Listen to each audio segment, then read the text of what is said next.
Hello, my name's Megan Wright. I'm a PhD student at the University of York with the Hungry Mind Lab, and I'm going to talk to you today about the power of secondary data analysis for education researchers during the COVID-19 pandemic, and how we could use secondary data and population cohort studies to overcome some of the challenges that we've faced over the last year. So during the COVID-19 lockdown in the UK, one of the key challenges for education researchers has been access to participants. Classrooms across the country lay empty, making it difficult for education researchers to access students and teachers for data collection. Secondary data from population cohort studies offers an effective solution to this challenge. Secondary data analysis, that is, analysing data that's already been collected, provides many benefits for education research and overcomes a lot of the research challenges we're facing during this time. So a quick outline of my talk today. I'm going to take you through the strengths of secondary data analysis, some examples of population cohort studies available in the UK that we could use for secondary data analysis, a case study of where I've used one of these population cohort studies myself, and then finally, the limitations of secondary data analysis. So we'll start off with the strengths. Firstly, time. Securing funding for a research study, getting ethical approval, undertaking data collection, and then coding, cleaning, and archiving the data can take years. Secondary data, on the other hand, can be accessed online, and even some of the data sets are available immediately once you've registered for them. Some that are more sensitive and controlled data sets could be available within months.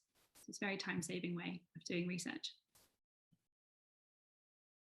Secondary data analysis is also extremely cost-effective, as most UK secondary data sets are free to access.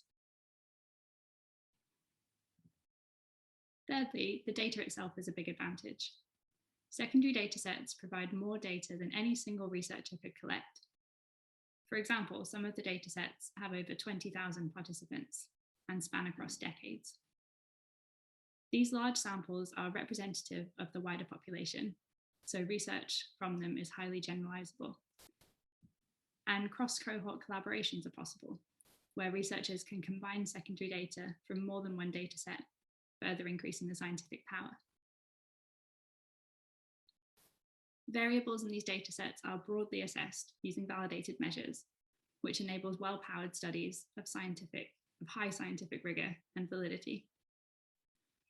And finally, because these population cohort studies span across decades, and we can look at them together, it allows us to explore trends over time in society, history, and governmental practice, which can be really beneficial for education research. So what population cohort studies are available in the UK? There are many rich, nationally representative longitudinal studies available in the UK, which provide valuable data resources for social science. Population cohort studies are usually defined by the year or the decade of the cohort member's birth and by the area which they were recruited from. Cohort studies are often observed over time, longitudinally, with participants being followed up across their lifespan. And many of these cohort studies also assess school performance in multiple waves, so they can be valuable data sets for education researchers. Before I take you through some examples of the ones we've got available in the UK, I want to signpost this paper from my research group, which was written by one of my colleagues and my supervisor, Sophie von Stum. This is a practical guide for education researchers on the secondary data that's available in the UK, what variables there are, and how you can access them. So if you're at all interested in looking at population cohort studies or secondary data analysis, I would highly recommend this paper. It's an excellent guide and it's got everything that you need. Okay, so some examples of population cohort studies in the UK. Firstly, the Avon longitudinal study of parents and children, or ALSPAC. This study followed all children in the county of Avon born between 1991 and 1992. The initial sample was over 14,000 individuals, and the study children were followed over the course of their development. Measures were collected on physical development, parents' attitudes, family background, genetics, and school performance. The school performance data here is linked with the National Pupil Database, and this can be accessed through the University of Bristol with an access fee. The Twins Early Development Study, or TEDS, is another large population cohort study in the UK, in which over 13,000 families, that's 26,000 twins, were recruited who were born between 1994 and 1996 in the UK. The twins were followed up every couple of years, and almost 20,000 twins are still involved in the study today when they're in their early 20s. Data are available for genetics, early life experiences, cognitive and social emotional development, and school performance. TEDS data is free to access and can be accessed through the TEDS team at King's College London. Next, you have the Millennium Cohort Study, which recruited over 18,000 children born between 2000 and 2001 in the UK. And it aimed to explore a range of topics, including development of children, physical health, and social and emotional well-being. For the majority of participants, I think over 12,000, school performance is available through linkage with the National Pupil Database up to Key Stage 4. And finally, Born in Bradford is a population cohort study at the city level. This study explored well-being, genetics, and family factors following 14,000 children born in the city of Bradford between 2007 and 2010. And again, school performance data here is linked with the National Pupil Database. As you can see, some of these population cohort studies have data access fees, and I've signposted the websites where you can browse the types of data and the variables they have available and find more information. Details of how to access these data and the best ways to go about it can be found in Cave and von Stum's guide for secondary data analysis that I mentioned before. Okay, so a case study of using population cohort studies and secondary data analysis during the coronavirus pandemic is this paper that I'm working on with my supervisor on within-person variability in performance across school grades. So we've pre-printed and pre-registered this paper on the Open Science Framework, and it's currently under review. So for this paper, we used the TEDS dataset, the Twins Early Development Study, to do secondary data analysis, assessing within-person grade variability. And this is defined as the extent of variability between individual students' English, maths, and science grades. Only 2 previous studies had investigated the causes and consequences of this within-person grade variability, and none of them had used a large representative data set. So there's an opportunity here to see if we could replicate these findings and understand a bit more about the impact of any variability between these school subjects. So our research questions that we were looking to answer were: what predicts within-person grade variability? Can we predict this phenomenon in the same way that we predict between-person variability in grades with things such as personality factors, intelligence, and socioeconomic status? Is grade variability stable over time? So we looked from the ages of 7 to 16.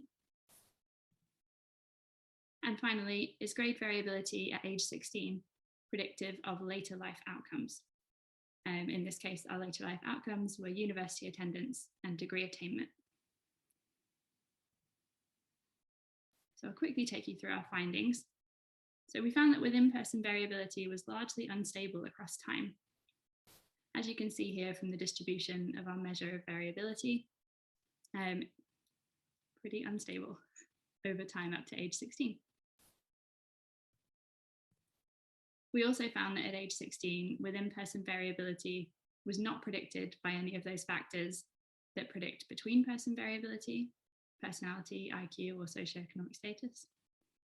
And it also didn't predict later life outcomes.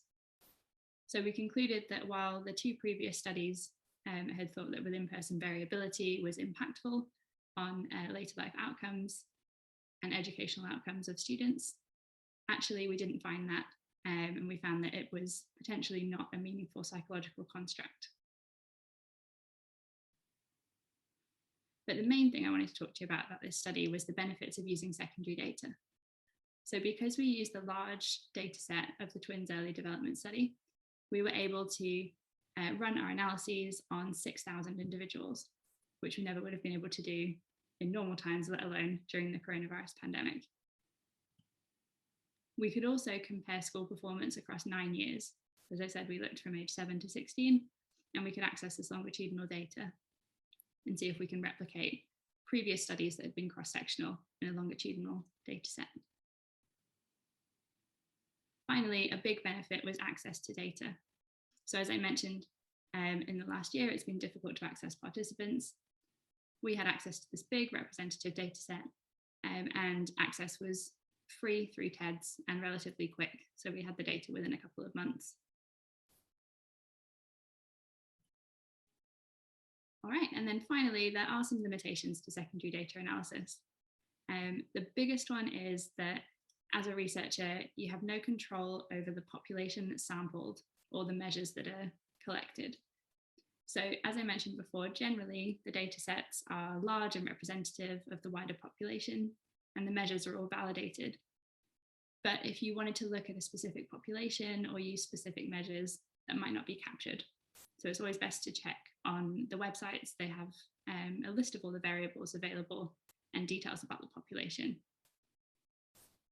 But that can be the one frustrating thing about secondary data, where they don't use the exact measure that you want them to. Secondly, there can be financial considerations. As I mentioned, some data sets have access fees, and these can rack up to the thousands of pounds. And finally, accessing data can be timely if you want to access sensitive or controlled data, such as genetics data. That can take a little bit more time. But overall, secondary data analysis could really benefit education research, providing more opportunities for novel studies as well as replications. And although we now have a roadmap out of lockdown in the UK, there's still uncertainty over when classroom-based data collection will be able to resume. So secondary analysis of the many population cohort studies in the UK provides an effective solution to the challenges we faced during the coronavirus pandemic, and it's currently underutilized by education researchers. So if it's a possibility in your research, or if you're interested, I would strongly recommend having a look into secondary data analysis. Okay, thank you for listening to my talk. That's all from me. I just wanted to say a big thank you to my funders, Hogan Assessment Systems, who are funding my PhD, and the Nuffield Foundation, who funded this research. Thank you so much.